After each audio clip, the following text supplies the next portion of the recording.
Germany's forgotten genocide. Germany, like Holocaust, and genocide, like Palestine? Gigi, what's this book about? Well, let's grab it and find out. We are well aware of Adolf Hitler and the Holocaust, and we're currently aware of the genocide going on in Palestine. Now let's read about the Herero and Namaqua genocide that took place in German Southwest Africa or modern-day Namibia. In January 1904, Chief Samuel Herero carried out a large armed rebellion against the oppressive German colonial rule. And approximately 123 German colonial settlers were killed by the Herero. By June 1904, Major Lutwin had cornered the Herero forces at the Waterberg Plateau and was attempting to negotiate their surrender. The German government in Berlin were frustrated by Lutwin's slow progress in dissipating the uprising, and in May 1904 appointed Lieutenant General Lothar von Trotha Supreme Commander of German Southwest Africa. On August 11, 1904, Trotha abandoned negotiations for a surrender and attempted an aggressive encirclement tactic, surrounding the Herero at the Battle of Waterberg and killing between 3,000 to 5,000 Herero combatants.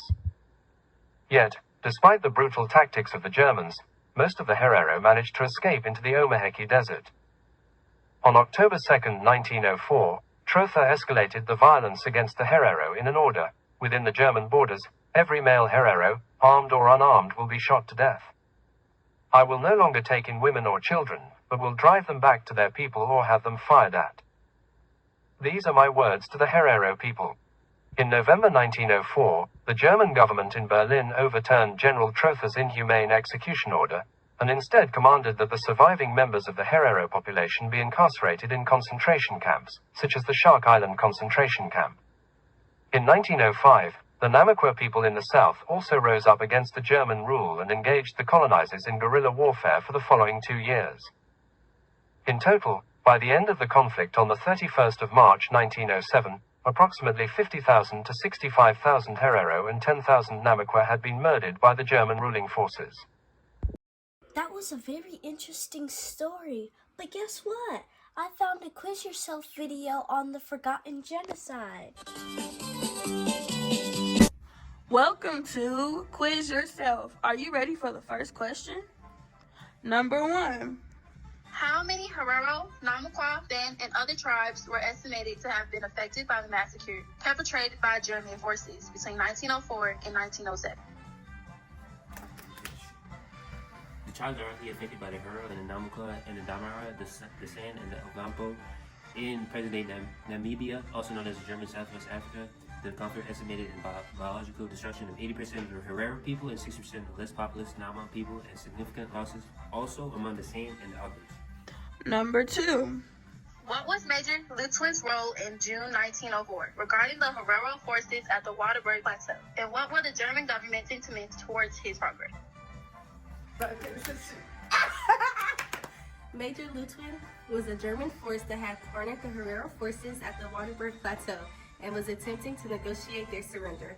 The German government in Berlin was frustrated by Lutwin's slow process in dissipating the uprising, and in May 1904 appointed Lieutenant General Lothar von Trotha Supreme Commander of the GSWA.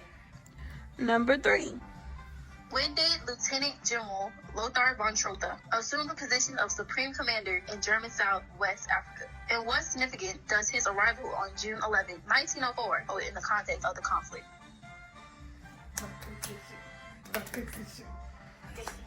On August 11, 1904, Lieutenant General Lothar von Trotha Supreme ditched the negotiations started by Major Lutwin and led an attack that killed between 3,000 and 5,000 Herero combatants in the Battle of Waterberg. Last question. Who was Chief Samuel Herero, and what role did he play in leading a rebellion against the German forces during this 80 period? Samuel Herero was a chief of the Herero population. His role was to lead his people against the oppressive German colonial rule during the height of the scramble for Africa. German colonizers wanted to take over the land, but the Namaqua were not having it. They took charge and were able to kill over 100 Germans.